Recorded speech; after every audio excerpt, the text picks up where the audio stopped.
George Mueller, o apóstolo da fé, 1805-1898. Pela fé Abel, pela fé Noé, pela fé Abraão. Assim é que o Espírito Santo conta as incríveis proezas que Deus fez por intermédio dos homens que ousavam confiar unicamente nele. Foi no século XIX que Deus acrescentou o seguinte a essa lista. Pela fé, George Mueller levantou orfanatos, alimentou milhares de órfãos, pregou a milhões de ouvintes em redor do globo e ganhou multidões de almas para Cristo. George Mueller nasceu em 1805 de pais que não conheciam a Deus. Com a idade de 10 anos, foi enviado a uma universidade a fim de preparar-se para pregar o Evangelho. Não, porém, com o alvo de servir a Deus, mas para ter uma vida cômoda. Gastou esses primeiros anos de estudo nos mais desenfreados vícios, chegando, certa vez, a ser preso por 24 dias. Jorge, uma vez solto, esforçava-se nos estudos, levantando-se às 4 horas da manhã e estudando o dia inteiro até às 10 da noite. Tudo isso, porém, ele fazia para alcançar uma vida descansada de pregador. Aos 20 anos de idade, contudo, houve uma completa transformação na vida desse moço. Assistiu a um culto onde os crentes, de joelhos, pediam que Deus fizesse cair sua bênção sobre a reunião. Nunca se esqueceu desse culto, pois viu, pela primeira vez, crentes orando ajoelhados. Ficou tão profundamente comovido com o ambiente espiritual que passou a buscar também a presença de Deus, costume esse que não abandonou durante o resto da vida.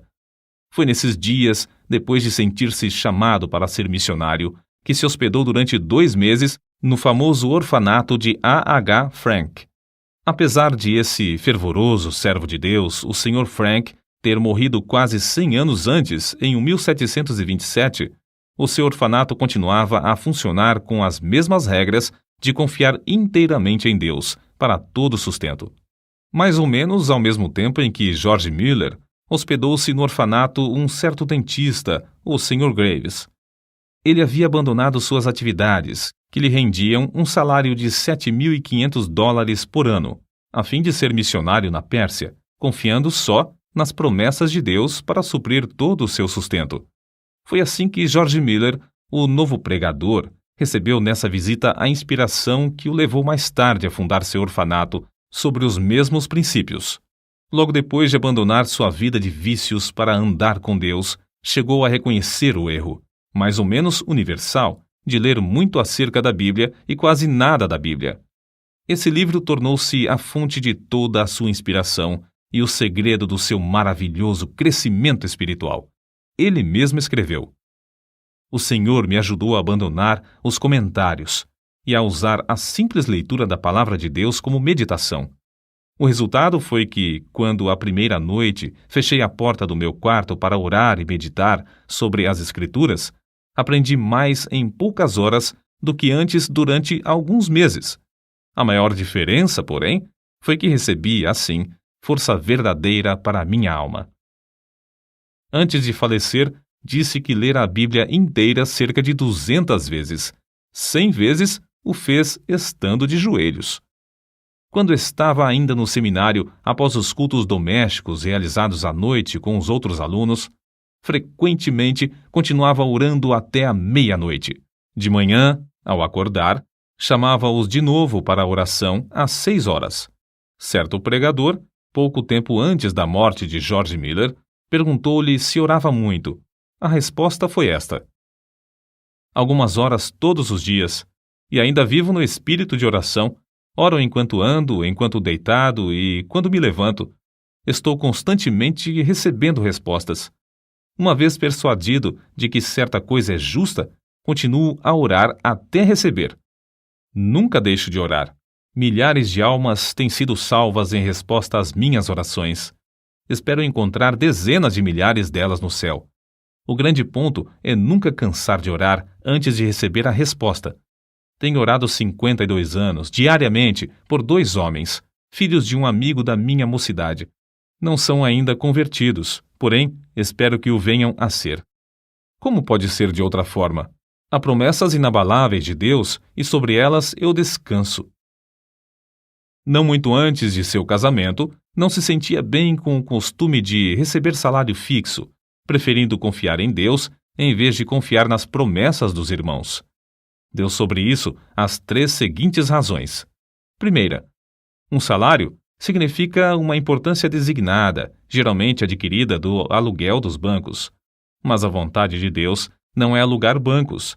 Tiago, capítulo 2, versículos 1 ao 6. Segunda, o preço fixo de um assento na igreja, às vezes, é pesado demais para alguns filhos de Deus, e não quero colocar o menor obstáculo no caminho do progresso espiritual da igreja. Terceira, toda a ideia de alugar os assentos e ter salário torna-se tropeço para o pregador, levando-o a trabalhar mais pelo dinheiro do que por razões espirituais. George Miller achava quase impossível ajuntar e guardar dinheiro para qualquer imprevisto e não ir direto a Deus. Dizia que assim o crente confia no dinheiro em caixa em vez de confiar em Deus. Um mês depois de seu casamento, colocou uma caixa no salão de cultos e anunciou que podiam deitar lá as ofertas para o seu sustento e que, daí em diante, não pediria mais nada, nem a seus amados irmãos, porque, como ele disse, sem me aperceber, tenho sido levado a confiar em braços de carne, mas o melhor é ir diretamente ao Senhor. O primeiro ano findou com grande triunfo, e George Miller disse aos irmãos que, apesar da pouca fé ao começar, o Senhor tinha ricamente suprido todas as suas necessidades materiais. E ainda mais importante, tinha-lhe concedido o privilégio de ser um instrumento na sua obra. O ano seguinte foi, porém, de grande provação, porque muitas vezes não lhe restava nem um shilling. E George Miller acrescentava que, no momento próprio, a sua fé sempre foi recompensada com a chegada de dinheiro ou alimentos. Certo dia, quando só restavam 8 shillings, Miller pediu ao Senhor que lhe desse dinheiro. Esperou muitas horas sem qualquer resposta. Então, chegou uma senhora e perguntou: "O irmão precisa de dinheiro?" Isso foi para ele uma grande prova de fé. Entretanto, o pastor respondeu: "Minha irmã, eu disse aos irmãos, quando abandonei meu salário, que só informaria ao Senhor a respeito das minhas necessidades. Mas", respondeu a senhora, "ele me disse que eu lhe desse isto." E colocou 42 shillings na mão do pregador. Outra vez, Miller e sua família passaram 3 dias sem ter dinheiro em casa e foram fortemente assaltados pelo diabo com a ideia de que haviam errado em aceitar a doutrina de fé nesse sentido. Quando, porém, voltou ao seu quarto, achou 40 shillings que uma irmã deixara. Ele acrescentou então: "Assim triunfou o Senhor e nossa fé foi fortalecida." Antes de findar o ano, acharam-se de novo inteiramente sem dinheiro, num dia em que tinham de pagar o aluguel. Pediram a Deus e o dinheiro foi enviado. Nessa ocasião, George Miller fez para si a seguinte regra, da qual nunca mais se desviou: "Não nos endividaremos, porque achamos que tal coisa não é bíblica."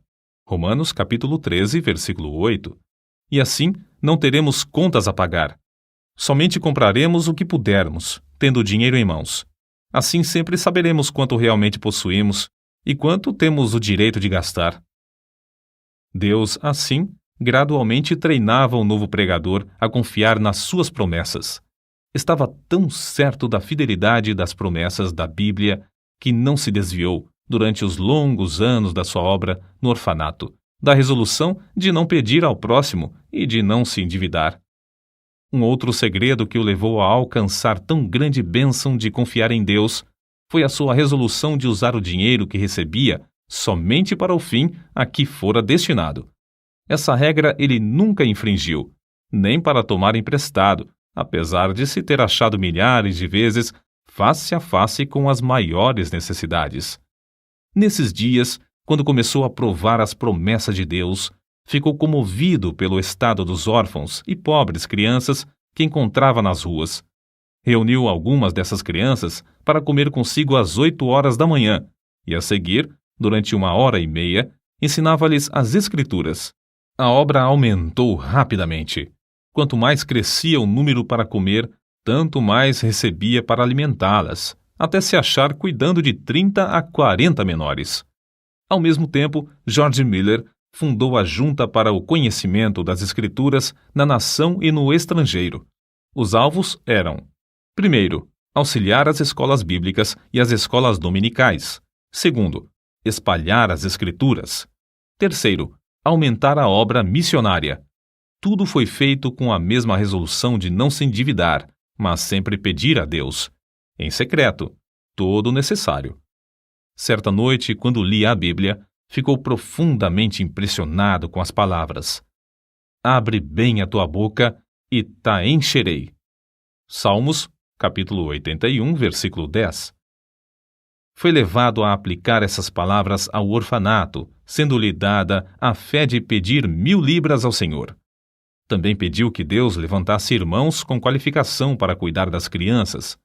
Desde aquele momento, esse texto bíblico serviu-lhe como lema, e a promessa se tornou em poder que determinou todo o curso da sua vida. Deus não demorou muito a dar a sua aprovação de alugar uma casa para os órfãos.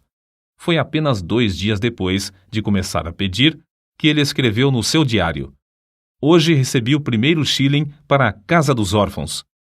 4 dias depois, foi recebida a primeira contribuição de móveis, um guarda-roupa. Além disso, uma irmã ofereceu seus serviços para cuidar dos órfãos. Naquele dia, George Miller escreveu que estava alegre no Senhor e confiante em que ele ia completar tudo. No dia seguinte, George Miller recebeu uma carta com estas palavras: oferecemo-nos para o serviço do orfanato se o irmão achar que temos as qualificações. Oferecemos também todos os móveis, etc., que o Senhor nos tem dado. Faremos tudo isso sem qualquer salário, crendo que, se for a vontade do Senhor usar-nos, Ele suprirá todas as nossas necessidades. Desde aquele dia, nunca faltaram no orfanato auxiliares alegres e devotados, apesar de a obra aumentar mais depressa do que George Miller esperava. 3 meses depois, finalmente conseguiu alugar uma grande casa e anunciou a data da inauguração do orfanato para o sexo feminino. No dia da inauguração, porém, ficou desapontado. Nenhuma órfã foi recebida. Somente depois de chegar à casa é que se lembrou de que não as tinha pedido. Naquela noite humilhou-se, rogando a Deus o que anelava. Ganhou a vitória de novo, pois veio uma órfã no dia seguinte. 42 pediram entrada antes de findar o mês, sendo que já havia 26 no orfanato. Durante o ano, houve grandes e repetidas provas de fé. Aparece, por exemplo, no seu diário: sentindo grande necessidade ontem de manhã, fui dirigido a pedir com insistência a Deus, e em resposta, à tarde, um irmão deu-me 10 libras. Muitos anos antes da sua morte, afirmou que até aquela data tinha recebido, da mesma forma, 5.000 vezes a resposta, sempre no mesmo dia em que fazia o pedido. Era seu costume, e recomendava também aos irmãos, manter um livro onde, numa página, assentava seu pedido com a data em que fora feito, e no lado oposto, a data em que recebera a resposta. Dessa maneira, foi levado a desejar respostas concretas aos seus pedidos, sem que houvesse dúvida acerca dessas respostas. Com o aumento do orfanato e do serviço de pastorear os 400 membros de sua igreja, George Miller achou-se demasiadamente ocupado para orar. Foi nesse mesmo tempo que chegou a reconhecer que o crente podia fazer mais em 4 horas, depois de uma em oração, do que em 5 sem oração.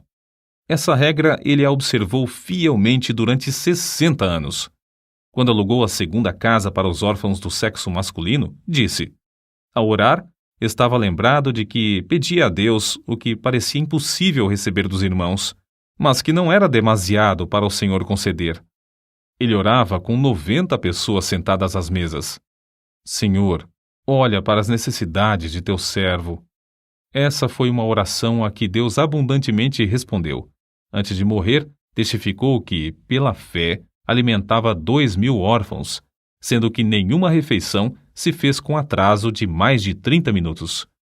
Muitas pessoas perguntavam a George Miller como ele conseguia saber a vontade de Deus, pois não fazia nada sem primeiro ter a certeza de que era da vontade do Senhor.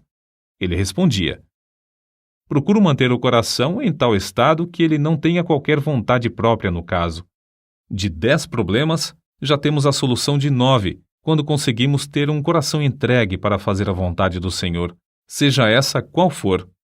Quando chegamos verdadeiramente a tal ponto, estamos quase sempre perto de saber qual é a sua vontade. Tenho o coração entregue para fazer a vontade do Senhor. Não deixo o resultado ao mero sentimento ou a uma simples impressão. Se o faço, fico sujeito a grandes enganos. Procuro a vontade do Espírito de Deus por meio da sua palavra. É essencial que o Espírito e a palavra acompanhem um ao outro. Se eu olhar para o Espírito sem a palavra, fico sujeito também a grandes ilusões. Depois, considero as circunstâncias providenciais. Essas, ao lado da palavra de Deus e do seu Espírito, indicam claramente a sua vontade. Peço a Deus em oração que me revele a sua própria vontade. Assim, depois de orar a Deus, estudar a palavra e refletir, chego à melhor resolução deliberada que posso com a minha capacidade e conhecimento. Se eu continuar a sentir paz, no caso, depois de 2 ou 3 petições mais, sigo conforme essa direção. Nos casos mínimos e nas transações de maior responsabilidade, sempre acho esse método eficiente. George Miller, 3 anos antes da sua morte, escreveu: Não me lembro em toda a minha vida de crente, num período de 69 anos, de que eu jamais buscasse, sinceramente e com paciência, saber a vontade de Deus pelo ensinamento do Espírito Santo por intermédio da palavra de Deus, e que não fosse guiado certo. Se me faltava, porém, sinceridade de coração e pureza perante Deus, ou se eu não olhava para Deus com paciência pela direção, ou se eu preferia o conselho do próximo ao da palavra do Deus vivo, então errava gravemente. Grifo do autor. Sua confiança no pai dos órfãos era tal que nenhuma só vez recusou-se a aceitar crianças no orfanato. Quando lhe perguntavam por que assumira o encargo do orfanato, respondia que não fora apenas para alimentar os órfãos material e espiritualmente, mas o primeiro objetivo básico do orfanato era, afirmava, e ainda é, que Deus seja magnificado pelo fato de que os órfãos, sob os meus cuidados, foram e estão sendo supridos de todo o necessário, somente por oração e fé, sem que eu, nem meus companheiros de trabalho, precisemos pedir ao próximo. Por isso mesmo se pode ver que Deus continua fiel e ainda responde às nossas orações. Em resposta a muitos que queriam saber como o crente pode adquirir tão grande fé, deu as seguintes regras. Primeira, lendo a Bíblia e meditando sobre o texto lido, chega-se a conhecer a Deus por meio de oração. Segunda, procurar manter um coração íntegro e uma boa consciência. Terceira, se desejamos que a nossa fé cresça, não devemos evitar aquilo que a prove e por meio do qual ela seja fortalecida. Ainda mais um ponto. Para que a nossa fé se fortaleça, é necessário que deixemos Deus agir por nós ao chegar a hora da provação, e não procurar a nossa própria libertação. Se o crente desejar grande fé, deve dar tempo para Deus trabalhar. Os 5 prédios construídos de pedras lavradas e situados em Ashley Hill, Bristol, Inglaterra, com 1.700 janelas e lugar para acomodar mais de 2.000 pessoas, são testemunhas atuais dessa grande fé sobre a qual ele escreveu. Cada uma dessas dádivas, devemos nos lembrar, George Miller lutou com Deus em oração para obter. Orou com alvo certo e com perseverança, e Deus lhe respondeu. São de George Miller essas palavras. Muitas repetidas vezes tenho-me encontrado em posição muito difícil, não só com 2.000 pessoas comendo diariamente às mesas, mas também com a obrigação de atender a todas as demais despesas, estando a nossa caixa com os fundos esgotados. Havia ainda 189 missionários para sustentar, cerca de 100 colégios com mais ou menos 9.000 alunos, além de 4 milhões de tratados para distribuir, tudo sob nossa responsabilidade, sem que houvesse dinheiro em caixa para as despesas. Certa vez o Dr. A. T. Pierson foi hóspede de George Miller no seu orfanato. Uma noite, depois que todos se deitaram, George Miller o chamou para orar, dizendo que não havia coisa alguma em casa para comer. O Dr. Pierson quis lembrar-lhe que o comércio estava fechado, mas George Miller bem sabia disso. Depois da oração, deitaram-se, dormiram e, ao amanhecer, a alimentação já estava suprida e em abundância para 2.000 crianças. Nem o Dr. Pierson, nem George Miller chegaram a saber como a alimentação foi suprida. A história foi contada naquela manhã ao Sr. Simon Short, sob a promessa de guardá-la em segredo até o dia da morte do benfeitor. O Senhor despertara essa pessoa do sono à noite e mandara que levasse alimentos suficientes para suprir o orfanato durante 1 mês. E isso sem a pessoa saber coisa alguma da oração de George Miller e do Dr. Pierson. Com a idade de 69 anos, George Miller iniciou suas viagens, nas quais pregou centenas de vezes em 42 nações, a mais de 3 milhões de pessoas. Recebeu, em resposta às suas orações, tudo de Deus para pagar as grandes despesas. Mais tarde, ele escreveu: "Digo com razão, creio que eu não fui dirigido a nenhum lugar onde não houvesse prova evidente de que o Senhor me mandara para lá." Ele não fez essas viagens com o plano de solicitar dinheiro para a junta, não recebeu o suficiente nem para as despesas de 12 horas da junta. Segundo as suas palavras, o alvo era que eu pudesse, por minha experiência e conhecimento das coisas divinas, comunicar uma bênção aos crentes, e que eu pudesse pregar o Evangelho aos que não conheciam ao Senhor. Assim escreveu ele sobre um problema espiritual particular. "Sinto constantemente a minha necessidade. Nada posso fazer sozinho sem cair nas garras de Satanás.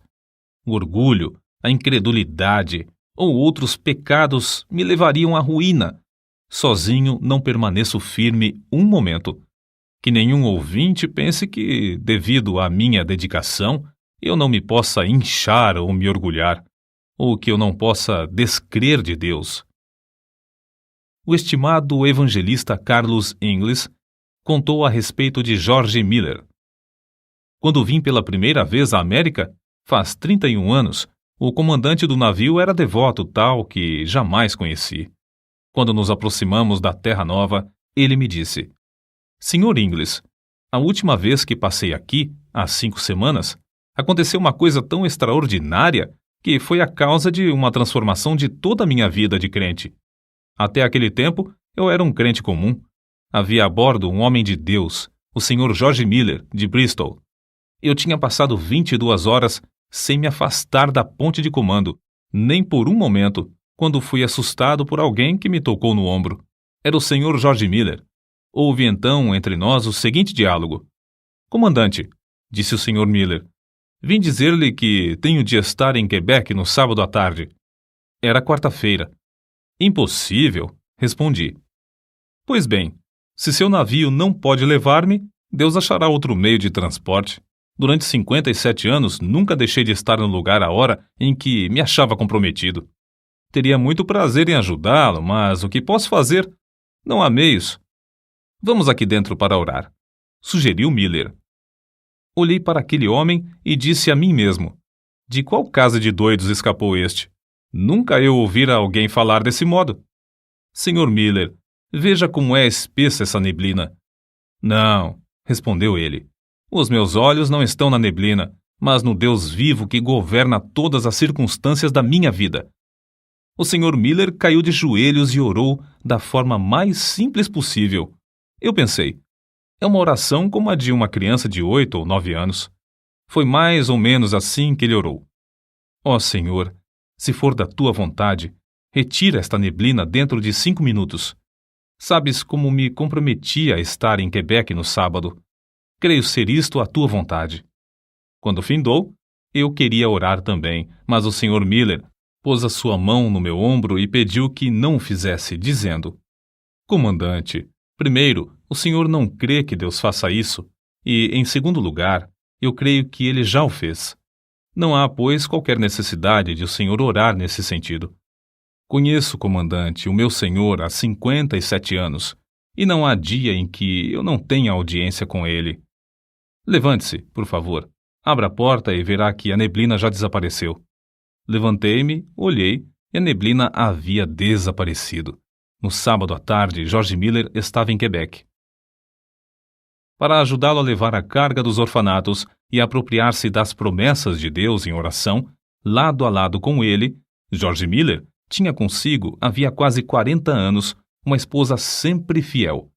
Quando ela faleceu, milhares de pessoas assistiram ao seu enterro, das quais cerca de 1.200 eram órfãs. Ele mesmo, fortalecido pelo Senhor, conforme confessou, dirigiu os cultos fúnebres no templo e no cemitério. Com a idade de 90 anos, pregou o sermão fúnebre da segunda esposa, como fizera na morte da primeira. Uma pessoa que assistiu a esse enterro assim se expressou.